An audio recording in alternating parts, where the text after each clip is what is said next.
저희 집 둘째가 4살, 5살 무렵입니다. 그때 심심하면 부엌에 가서 냉장고 문을 자꾸 여는 겁니다. 그래서 뭘 하나 이렇게 유심히 살펴봤죠. 작은 키에 까치발까지 하고 뭔가 자꾸 찾아요. 그 이유는 이렇습니다. 대개 부모님들 아이들 초콜릿, 사탕 늘 주지 않잖아요. 저희 집도 마찬가지입니다. 그런데 누군가 주셨던 초콜릿이 냉장고 안에 들었는데 우연히 이 아이가 그걸 발견하고 먹고 신세계를 경험한 거죠. 그래서 이후로 틈만 나면 자꾸 냉장고 문을 열고 초콜릿 찾아 산만리를 하는 겁니다. 그러나 여러분, 부모님들은 다 아실 겁니다. 이 아이들이, 어린아이가 초콜릿을 먹으면 진짜 먹어야 될 밥을 멀리 한다는 것 다 경험해 보셨을 겁니다. 어쩌다 한번 초콜릿 먹는 거야, 사탕 먹는 거야 괜찮지만 매 끼니 설탕으로, 사탕으로 또 초콜릿으로 그렇게 밥을 대신한다. 큰 문제입니다. 성장기 아이들 초콜릿이나 사탕 좋아하죠. 달달한 거 좋아해요. 그런 맛있는 간식 좋아합니다. 원합니다. 왜냐, 먹으면 금세 기분이 좋아지기 때문입니다. 하지만 이런 것들은 영양 불균형을 가져오고 결국은 아이 성장을 방해합니다. 설탕과 기름, 순간적인 에너지를 내지만 장기적으로 먹으면 면역력이 저하되고 또 집중력이 저하되고 비만 등의 문제를 일으킨다는 것 여러분 잘 아실 것입니다. 성장기 아이의 몸에 진짜 필요한 건 뭡니까? 그런 달달한 그런 간식이 아니라 단백질, 또 비타민, 무기질, 섬유질이 풍성한 그런 균형 잡힌 식당 아닙니까? 문제는 아이들이 몸에 필요한 것보다는 당장 입에 달콤한, 입이 원하는 달콤한 것을 찾는다는 데 있습니다. 그런데 여러분, 이건 어린아이만 그런 게 아니에요. 우리 모든 인간은 인생을 살아가면서 늘 무언가를 원합니다. 학생은 좋은 성적을 얻어서 누구나 부러워하는 그런 대학교에 입학하기를 원하죠. 직장인은 남보다 빠른 승진과 높은 연봉을 원합니다. 그리고 결혼 정년기의 청춘 남녀들, 숲속에 잠자는 공주와 백마탄 왕자를 원합니다. 그리고 노년에는 돈 걱정 없이 건강하게 살기를 원합니다. 자, 이런 모든 것들이 각자가 원하는 것이 있는 것, 잘못된 게 아니에요. 그런 원하는 게 있다는 건 어떻게 보면 삶의 원동력이 되기도 하죠. 그러나 중요한 건 뭐냐? 내가 원하는 것과 진짜 지금 나에게 필요한 것이 일치하는가를 잘 따져봐야 합니다. 저희 둘째처럼 원하는 것과 진짜 그 아이에게 그때에 필요한 것이 다를 수 있다는 거예요. 자, 오늘 읽은 본문에서도 원하는 것과 필요한 것의 불일치 장면이 나옵니다. 자, 본문은 이 베드로와 요한이 성전 미문에서 나면서부터 걷지 못하는 사람을 예수 그리스도의 이름으로 일으키는 그런 장면이지 않습니까? 자, 본문 1절 2절을 다시 읽겠습니다. 시작. 제9시 기도 시간에 베드로와 요한이 성전에 올라갈 때 나면서 못 보게 된 이를 사람들이 메고 오니 이는 성전에 들어가는 사람들에게 구걸하기 위하여 날마다 미문이라는 성전문에 두는 자라. 자, 제9시 유대인들이 정해진 기도 시간 중에 하나입니다. 우리로 치면 오후 3시죠. 자, 오순절 사건 이후에 함께 사역하는 대표적인 두 사도가 베드로와 요한입니다. 그들이 기도하기 위해 성전에 가는 길입니다.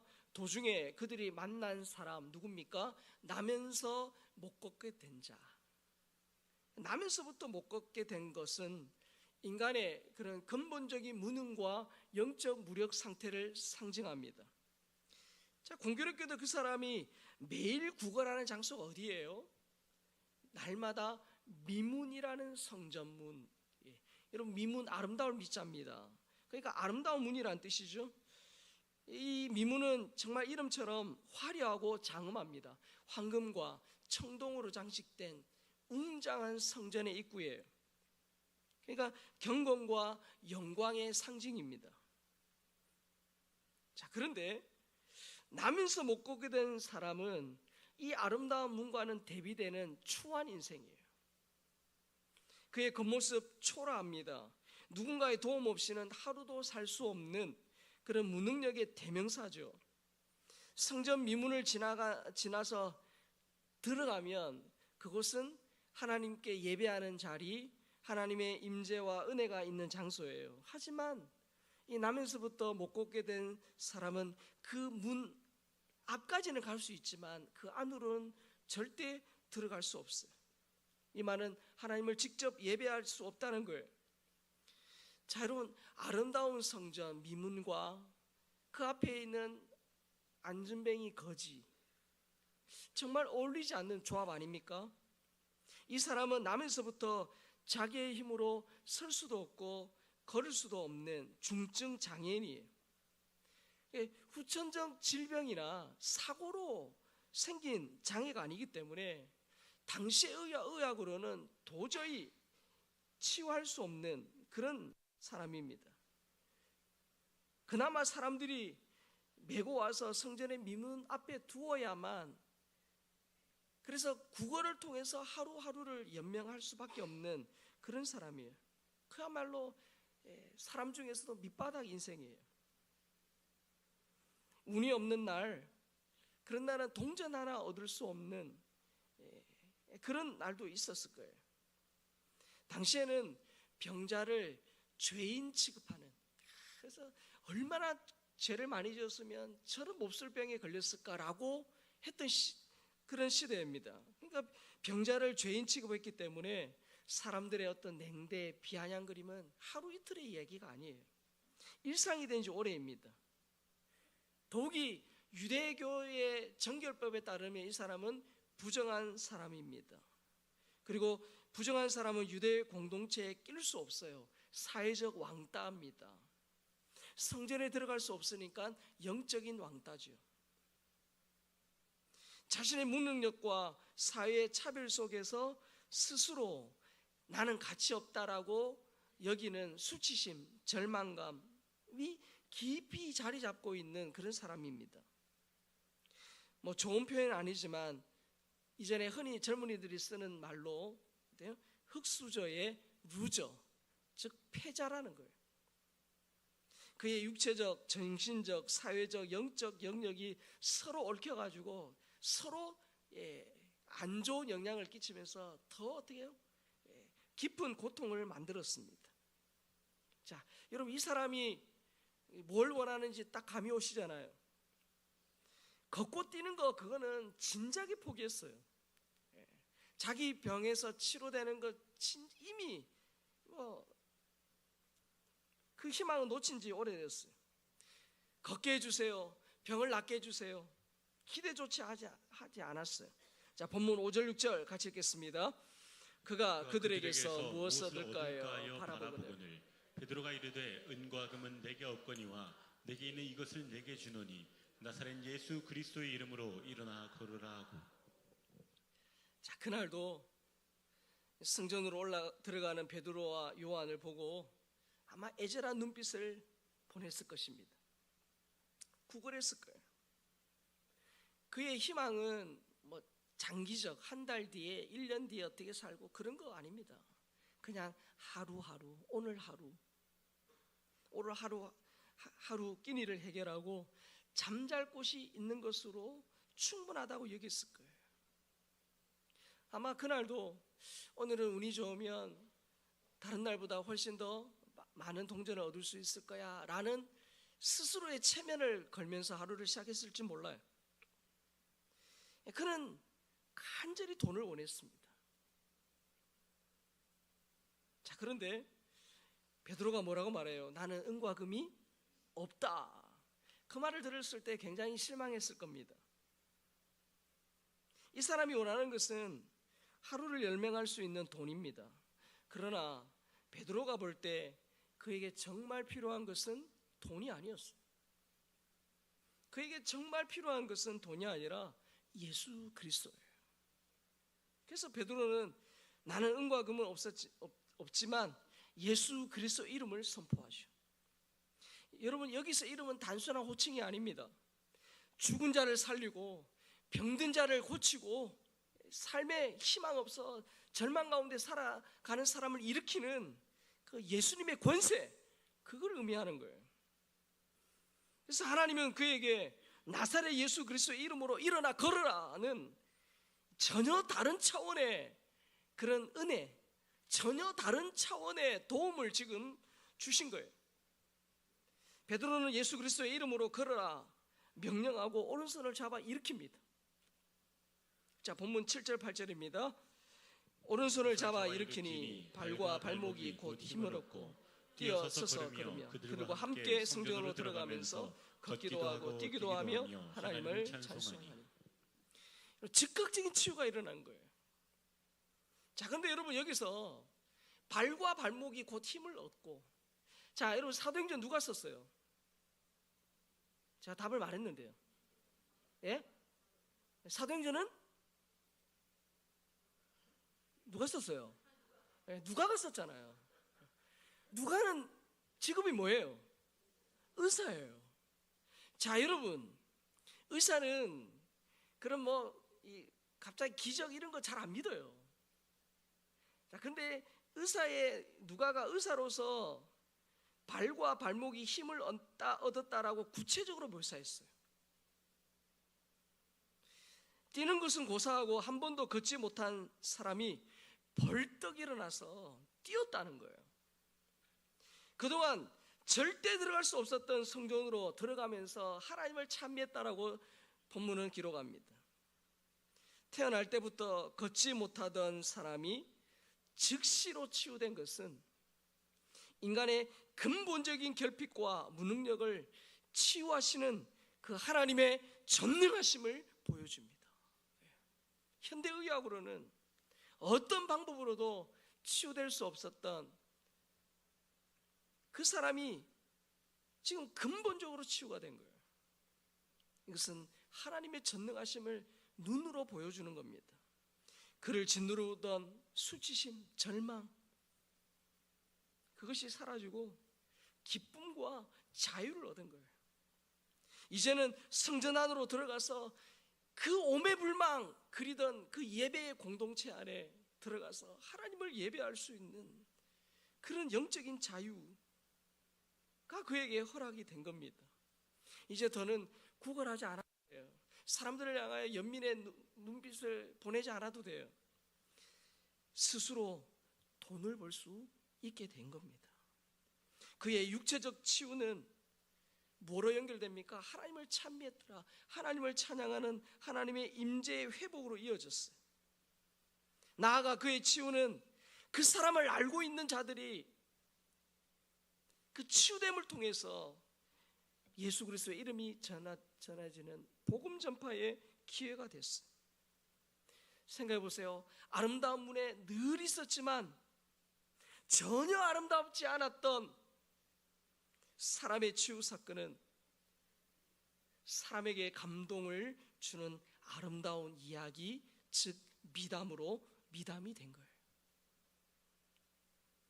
여러분, 원하는 것과 필요한 것은 다를 수 있어요. 많은 그리스도인들이 이렇게 기도하죠. 하나님, 돈이 필요합니다. 하나님, 제게 건강이 필요합니다. 하나님, 저에게 이것이 필요합니다. 우리 기도해요. 하나님이 우리가 드리는 그 기도를 외면하거나 야, 그렇게 저차원적인 기도하지 마라, 그렇게 책망하지 않으세요. 나의 필요를 구하는 것 잘못이 아니에요. 주기도문에서도 나의 필요를 구하라고 하셨기 때문이에요. 자, 그럼에도 내가 원하는 것과 하나님이 보실 때 내게 지금 필요한 것이 다를 수 있다는 것을 우리가 인정하고 기억해야 해요. 여러분, 지금 여러분들의 삶에 진짜 필요한 게 뭡니까? 그리고 진짜 원하는 게 뭡니까? 그 원하는 그것이 진짜 여러분들의 삶에 진짜 필요한 겁니까? 나는 부탁했다라는 작자 미상의 시가 있어요. 자, 우리 같이 한번 읽어볼까요? 자, 시작. 나는 신에게 나를 강하게 만들어 달라고 부탁했다. 내가 원하는 모든 걸 이룰 수 있도록. 하지만 신은 나를 약하게 만들었다. 겸손해지는 법을 배우도록. 나는 신에게 건강을 부탁했다. 더 큰 일을 할 수 있도록. 하지만 신은 내게 허약함을 주었다. 더 의미 있는 일을 하도록. 나는 부자가 되게 해달라고 기도했다. 행복할 수 있도록. 하지만 난 가난을 선물 받았다. 지혜로운 사람이 되도록. 나는 재능을 달라고 부탁했다. 그래서 사람들의 찬사를 받을 수 있도록. 하지만 난 열등감을 선물 받았다. 신의 필요성을 느끼도록. 나는 신에게 모든 것을 부탁했다. 삶을 누릴 수 있도록. 하지만 신은 내게 삶을 선물했다. 모든 것을 누릴 수 있도록. 나는 내가 부탁하는 것을 하나도 받지 못했지만 내게 필요한 모든 걸 선물 받았다. 나는 작은 존재임에도 불구하고 신은 내 무언의 기도를 다 들어주셨다. 모든 사람 중에서 나는 가장 축복받은 자이다. 누군가 이름을 알 수 없는 그런 시인이 자신은 강함과 건강과 부와 재능을 원했지만 그러나 원하는 것을 하나도 얻지 못했다. 하지만 결과적으로 자신에게 필요한 것을 선물 받았다라고 그렇게 말합니다. 자, 우리도 인생을 살다 보면 그런 경우가 있습니다. 참, 평생에 돈의 원한이 있어서 정말 부자가 되기를 간절히 원하고 기도하고 최선을 다했지만 하나님은 그 부함이 아니라 내게 가난을 주셨다는 거예요. 그런데 인생을 다 살고 보니까 그 가난이 진짜 내게 필요하더라는 거예요. 그래서 그 가난 때문에 인생을 보는 새로운 안목이 열리고 없는 사람, 가난한 사람들을 향한 하나님의 마음을 깨닫게 해주셨다는 거예요. 나는 정말 건강을 원하지만 하나님 내게 질병을 주셔서 나로 하여금 겸손하게 하셨다는 거예요. 여러분, 이런 예는 성경 곳곳에서 찾아볼 수 있어요. 아브라함 보세요. 아브라함 75세에 하나님 부름을 받습니다. 늦은 나이에 하나님 부름을 받아요. 그리고 하나님이 자녀를 주겠다고 약속을 하셨어요. 아브라함은 이 약속이 당장에 이루어지기를 원했습니다. 그러나 하나님은 25년이라는 긴 세월을 기다리게 하셨어요. 아브라함은 아들을 원했지만 그에게 필요한 것은 뭡니까? 그런 과정을 통해 믿음의 훈련이었어요. 욥을 보세요. 욥은 자녀와 재산, 건강이 유지되는 그런 평온한 삶을 원했을 겁니다. 하지만 하나님이 보신 욥의 필요는 뭡니까? 그가 고난 속에서도 하나님을 신뢰하는 더 깊은 그런 믿음이었어요. 요셉은 형들과 화목하게 지내고 아버지 야곱과 함께 그냥 그렇게 편안히 사는 것을 원했을지도 몰라요. 그러나 하나님 보신 필요는 뭡니까? 요셉을 애굽으로 보내어 기근 속에 가족과 열방을 구원하는 지도자로 세우는 것이었어요. 모세는 젊고 유능하고 힘있는 그 애굽의 왕자였을 때 하나님께 쓰임받기를 원했습니다.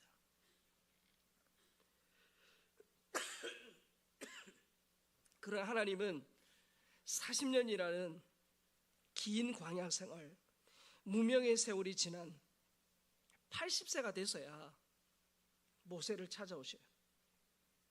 모세는 민족 해방에 즉각적인 그런 성공을 원했지만 그에게 필요한 것은 뭡니까?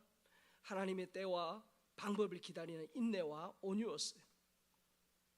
출애굽한 이스라엘 백성들, 그들이 원했던 게 뭡니까? 하루라도 빨리 그 가나안 땅에 들어가는 거죠.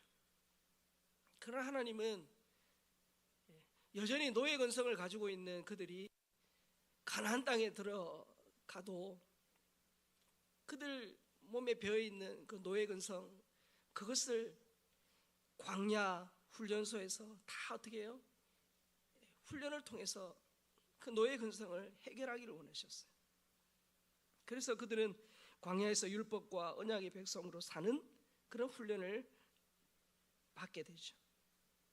사도 베드로, 예수님이 정치적으로 로마를 무너뜨리고 이스라엘을 회복하기를 원했어요. 하지만 베드로에게 진짜 필요한 것은 무엇이었습니까? 그 메시아의 길이 십자가와 부활임을 깨닫고 그 길을 따르는 제자가 되는 겁니다. 반모섬에 갇힌 사도 요한, 당장 로마의 압제로부터 해방되기를 원했어요. 하지만 하나님은 그에게 역사의 마지막까지 이기는 성도의 그 비전을 그 반모섬에서 보여주셨어요. 여러분, 이처럼 내가 원하는 것과 정말 나에게 필요한 것이 다를 수 있다는 걸 우리가 인정해야 돼요. 내가 원하는 것과 내게 필요한 것이 다르다는 것을 사도 바울의 삶을 통해서도 우리가 잘 확인할 수 있어요. 자, 고린도서 12장에는 천국을 보고 온 사도 바울의 이야기가 나옵니다. 특별한 계시를 본 사도 바울에게 하나님이 건강한 몸 대신에 주신 게 있어요. 자, 고린도서 12장 7절 같이 읽겠습니다. 시작. 여러 계시를 받은 것이 지극히 크므로 너무 자만하지 않게 하시려고 내 육체의 가시 곧 사탄의 사자를 주셨으니 이는 나를 쳐서 너무 자만하지 않게 하려 하심이라.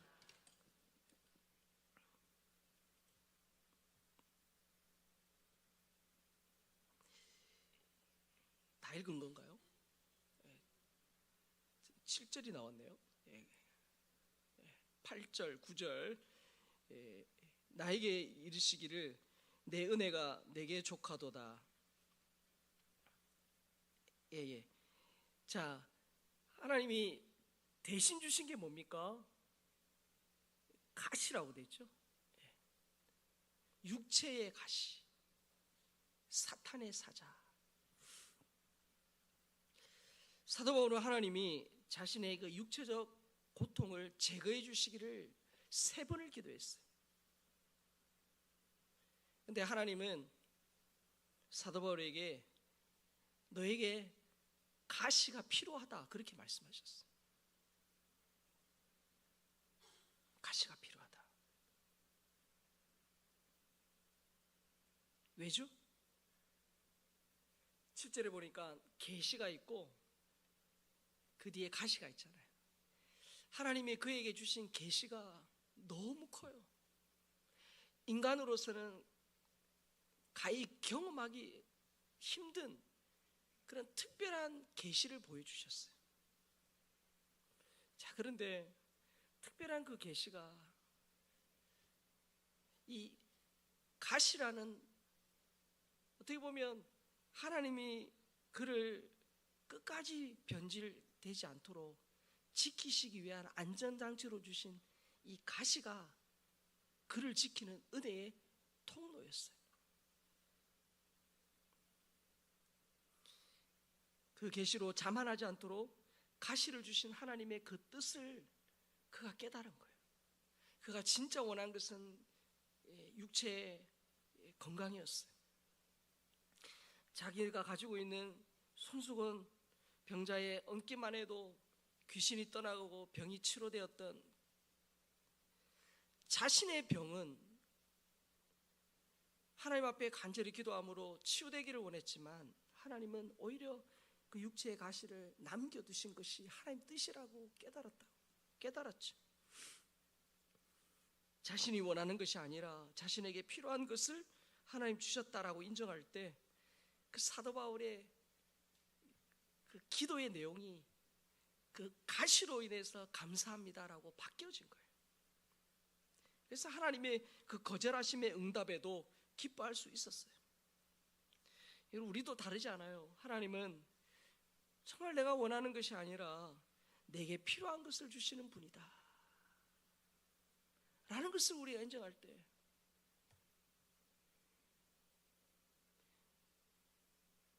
내가 오랜 시간 내가 정말 원해서 기도했지만 여전히 주지 않으시는 그것에 대해서 하나님께 섭섭한 마음이 들 수도 있죠. 그러나 하나님이 정말 내가 원하지만 그것이 정말 내게 필요한가에 대해서는 하나님은 과거와 현재와 미래를 통시적으로 보시니까 그 모든 것을 아시는 하나님이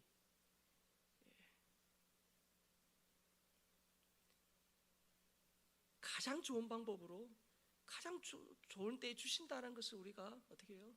믿음으로 받아들일 수 있어야 된다는 거예요. 여러분, 유치원생 딸아이가 부엌에서 열심히 요리하는 엄마를 보면서 자기도 요리하고 싶다고 날카로운 부엌칼을 달라고 할 때 주는 어머니가 있습니까? 없어요. 주면 안 돼요. 언제 줍니까? 커서 그 칼을 잘 능수능란하게 쓸 수 있을 때 그때 주는 거예요. 아무리 예쁘고 아무리 때를 써도 유치원생 아이에게 그 날이 선 그 칼을 쥐어줄 수 없어요. 하나님이 오랜 시간 기도했음에도 불구하고 여전히 응답해 주지 않은 것은 하나님이 나를 버렸거나 나를 미워해서가 아니라 그 과정을 통해 내 믿음의 내공을 키우고 내 속사람을 강하게 하시려고, 그래서 내가 원하는 것이 아니라 내게 필요한 것을 지금 주시는지도 모릅니다. 내가 원하는 것이 아니라 내게 필요한 것을 주신다는 것을 인정할 때 지금 내게 나를 찌르고 나를 힘들게 하는 인생의 가시도 감사하고 기뻐할 수 있게 되는 거예요. 하나님은 돈이 아니라 예수 그리스도의 이름이 필요했던 안전뱅이 거지처럼 우리에게도 내가 원하는 것이 아니라 내 인생을 가장 잘 아시는 그 하나님이 내게 가장 필요한 것을 주심을 믿는 믿음, 그 믿음이 저와 여러분에게 있으시기를 주님의 이름으로 축원합니다. 우리뿐만 아니에요. 우리의 VIP, 우리 태신자도 마찬가지예요. 예수님을 모르는 그들은 뭘 원할까요? 모든 세상 사람이 원하는 것, 돈, 출세, 자녀가 잘 되고 건강하고 평안하고 뭐 그런 걸 원하겠죠. 왜요? 보이는 것이 전부라고 생각하고 살기 때문이에요. 그러나 우리의 VIP에게 정말 필요한 건 뭡니까? 보이지 않는 그거예요. 보이지 않는 하나님, 인생의 생사화복을 주관하시는 하나님, 영혼을 천국에도 지옥에도 보낼 수 있는 인간의 주인이신 하나님과의 만남이 그에게 진짜 필요한 겁니다. 불신자들은 부귀영화를 누리며 편하게 살기를 원하죠. 그러나 그들에게 정말 필요한 것은 끊어졌던 하나님과의 관계 회복이에요. 끊어졌던 하나님과의 관계가 회복되면 그 하나님 안에, 그 예수님 안에 생명과 평안이 있고 그 안에 영생이 있고 천국이 있고 구원이 있기 때문이에요. 그러나 그들은 영생, 천국, 구원 이런 거 관심 없어요. 당장 눈에 보이는 거, 당장 어떻게 해요? 동전 몇 개 얻는 것이 삶의 희망인 미문 앞의 거지처럼 당장 잘 먹고 잘 사는 데만 관심이 있어요. 그러나 하나님은 그들에게 진짜 주고 싶은 분이 있어요. 진짜 주고 싶은 것이 있어요. 요한복음 3장 16절 우리가 크게 한번 읽어볼까요? 하나님이 세상을 이처럼 사랑하사 독생자를 주셨으니 이는 그를 믿는 자마다 멸망하지 않고 영생을 얻게 하려 하심이라. 여러분, 인간에게 진짜 필요한 것은 예수 그리스도의 이름인 줄 믿습니다. 예수의 이름은 죽은 영혼을 살리고 병든 영혼을 고치고 잠든 영혼을 깨우는 하나님의 능력이에요. 예수의 이름은 절망 가운데 희망을 주고 죽음 가운데 생명을 주는 능력입니다. 그래서 예수님을 제대로 만나면 어떤 중독에서도 자유롭게 돼요.